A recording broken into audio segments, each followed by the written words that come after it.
Hello everyone, welcome to the new world with IITian thinking. इस question के through आज हम इंपॉर्टेंट कॉन्सेप्ट सीखने वाले हैं। सबसे पहले इलेक्ट्रोफिलिक एरोमेटिक सब्स्टिट्यूशन रिएक्शन के बारे में जानेंगे, फिर फ्री रेडिकल रिएक्शन के बारे में जानेंगे, फिर एलिमिनेशन रिएक्शन के बारे में जानेंगे।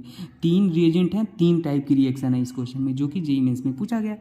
तो हम क्वेश्चन को सॉल्व करेंगे विथ प्रॉपर एक्सप्लेनेशन, डिटेल में अच्छे से एक एक स्टेप करेंगे, ताकि इस तरीके से क्वेश्चन आते हैं, थोड़ा डिफरेंट भी आते हैं, तो आप कर ले जाओ। ठीक, तो आइए स्टार्ट करते हैं। देखिए, पहले स्टेप में Br2 आयरन गिवन था, तो ये पता है ये हमारा क्या करेगा, एरोमेटिक इलेक्ट्रोफिलिक सब्स्टिट्यूशन रिएक्शन कराएगा। तो यहाँ पे ये जो ग्रुप लगा है डियर, ये कैसा ग्रुप है, एक एल्काइल ग्रुप है जो कि इलेक्ट्रॉन डोनेटिंग का काम करेगा। तो अब ध्यान देना, मैं थोड़ा सा यहाँ पे आपको बताना चाहता हूँ डिटेल में। मैंने बोला ना डिटेल में थोड़ा सा बात करेंगे अच्छे से चीज़ें। तो अगर मान लो यहाँ पे कोई ऐसा ग्रुप लगा है जो कि इलेक्ट्रॉन डोनेटिंग है, तो वो हमेशा आर्थो पैरा पे आने वाले इलेक्ट्रोफाइल को अटैक कराता है। तो वो क्या कराएगा, आर्थो और पैरा पे अटैक करवाएगा। आर्थो एंड पैरा डायरेक्टिंग होता है। ठीक है, अगर मान लीजिए, अगर मैंने क्या बोला, इलेक्ट्रॉन विड्रॉइंग ग्रुप लगा है तो मेटा पे डायरेक्ट कराएगा। ठीक है, इलेक्ट्रॉन विड्रॉइंग ग्रुप, तो ये मैकेनिज्म तो हम बताएंगे एक दिन, डिटेल में वीडियो अपलोड कर देंगे, अच्छे से पूरा प्रॉपर होगा। अभी आप डायरेक्ट समझो कि ये मेटा पे अटैक कराएगा। अब electron withdrawing group, electron donating group, जैसे कि इलेक्ट्रॉन डोनेटिंग ग्रुप क्या होते हैं, जैसे प्लस आई जो लगाएं, प्लस एम लगाएं। मैंने डिटेल में ये सब चीज़ें तो पढ़ा रखा है GOC में, पूरा प्लेलिस्ट में प्रॉपर एकदम जीरो से पढ़ा है। किसी को कुछ नहीं समझ में आता तो भी समझ में आएगा उस लेक्चर से, अगर ऑर्गेनिक से डर लगता है।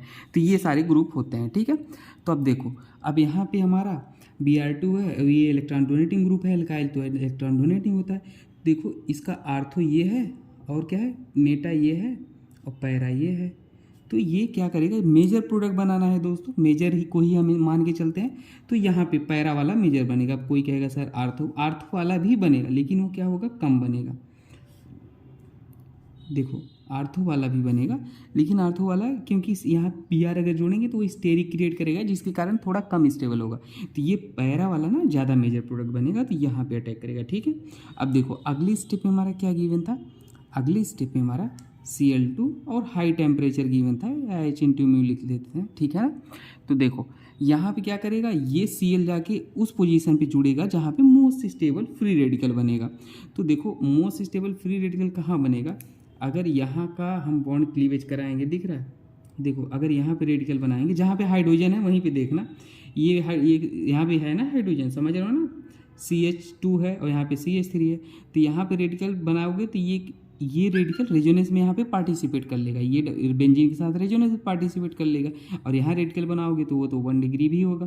तो इसलिए हमारा ये वाला ज़्यादा स्टेबल होगा। तो अगले स्टेप में क्या होगा पता है, अगले स्टेप में जहाँ पर रेडिकल बना है ना, वहाँ पे आप क्लोरीन को ऐड कर लो, जहाँ मोस्ट स्टेबल रेडिकल बनेगा वहाँ पे ऐड कर लो। ठीक है, हाइड्रोजन को बॉन्ड वाला हाइड्रोजन को क्लीवेज कराना। ठीक है, उसके बाद रेडिकल बन जाएगा। अब ध्यान देना, अब अगली स्टेप में हमारा क्या होगा, अल्कोहलिक KOH गिवन था। ध्यान देना, अगले स्टेप में अल्कोहलिक KOH गिवन था। तो यहाँ पे हमारा KOH है ना, ये E2 रिएक्शन करा देगा। अब एलिमिनेशन रिएक्शन अभी तो आप समझ लो ऐसे क्या होगा। देखो यहाँ पे जनरली क्या कराएगा पता है आपको, यहाँ पे ध्यान देना, यहाँ पे ये हाइड्रोजन को निकालेगा। ये जैसे यहाँ पे हाइड्रोजन था ना, देखो यहाँ पे ये क्या करेगा, बेस है, तो बेस का काम है H+ खाना। तो ये क्या करेगा, इस H को निकालेगा, ये वाला बॉन्ड यहाँ आएगा और ये बॉन्ड ये लिविंग ग्रुप की तरफ बाहर निकल जाएगा, तो एल्कीन बन जाएगा। ठीक है, एल्कीन हमारा बन गया। ठीक है, ये ऐसे प्रोडक्ट बन गया, ऐसे इसी, हाँ एल्कीन। ठीक है, और ब्रोमीन तो हमारा था ही, तो ये हमारा प्रोडक्ट बन जाएगा। दिख रहा है आपको ये। तो आपको कई सारी बातें सीखने को मिली। यहाँ पे +I+M ये कौन डायरेक्ट करते हैं, अब थोड़ा सा और हम डिटेल में आपको बता ही देते हैं। देखो जैसे कि मान लो हमारे NH2, ठीक है, NH2 दिख गया लोन पेयर के साथ, और OH दिख गया, तो ये सब -I तो लगाएंगे ही, साथ साथ में -M भी +M लगाते हैं। ठीक है ना, अब बेसिक बातें आपको बता देते हैं। +M का थोड़ा सा मुझे दिमाग में आया ट्रिक, तो बता देते हैं। कभी भी अगर मान लो डबल बॉन्ड के जस्ट बगल हमारा एक एटम है जिसके ऊपर लोन पेयर है, तो हमारा +M लगाता है। ट्रिक अभी याद कर लो। ठीक है, और अगर मान लो डबल बॉन्ड के बगल मान लो A है और ऐसे B है, लेकिन B की इलेक्ट्रोनेगेटिविटी A से ज़्यादा है, तो हमारा -m में लगता है इफेक्ट, -m। ये ट्रिक याद रख लो, ठीक है। बाकी तो जीओसी में पूरा डिटेल में है ही।